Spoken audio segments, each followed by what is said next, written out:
درنو لیدونکو او مینوالو السلام علیکم، وخت مو په خیر. د نن ورځې تازه او مهمو خبرونو ته مو پام راګرځوم. لومړی خبر: په قطر کې د طالبانو د سیاسي دفتر ویان سهیل شاهین ویلي چې نن یې د حکومتي زندانیانو آزادولو لړۍ په ترڅ کې له خپلو زندانونو څخه 27 تنه سرتیري په کندوز او تخار ولایت کې آزاد کړي دي.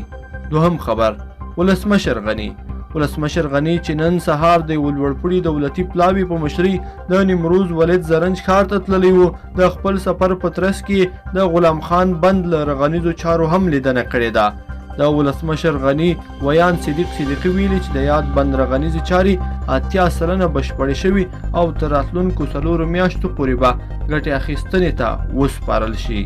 دریم خبر: امرالله صالح وایي د طالبانو ریښې لا هم په پېښور او کوټه کې فعالې دي. د ولسمشر لومړي مرستیال وایي د طالبانو د سرطان ریښې لا هم په پېښور او کوټه کې ژوندۍ دي. امرالله صالح پر خپل ټویټر پاڼه لیکلي چې د کوټې او پېښور شورا تر اوسه خپل وسلوالو ته د سولې په تړاو هیڅ خبره نه ده کړې او پر جګړه یې ټینګار کړی دی. څلورم خبر: په شمالي کوریا کې د کرونا وایرس لومړنۍ مثبته پیښه ثبت شوې ده. د شمالي کوریا چارواکو ویلي چې پیښه په مرزي ښار کایسون کې ثبت شوې ده. په کرونا وایرس اخته کس 3 کاله په جنوبي کوریا کې اوسېدلی و او اوس په غیر قانوني توګه شمالي کوریا ته تللی دی.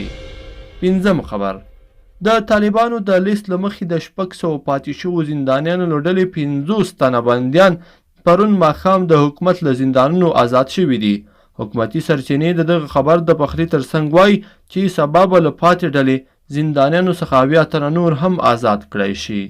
شپږم خبر: کرونا. په تیرو 4 ساعتونو کې په هیواد کې د کرونا وایرس 121 مثبتې پیښې ثبت شوي دي. د راپورونو له مخې په دې سره د ټولو مثبتو پیښو شمېر 4,150 ته رسېدلی دی. همداراز په 4 ساعتونو کې د کرونا 12 ناروغان مړه شوي او 330 نور بیرته ترې جوړ شوي دي.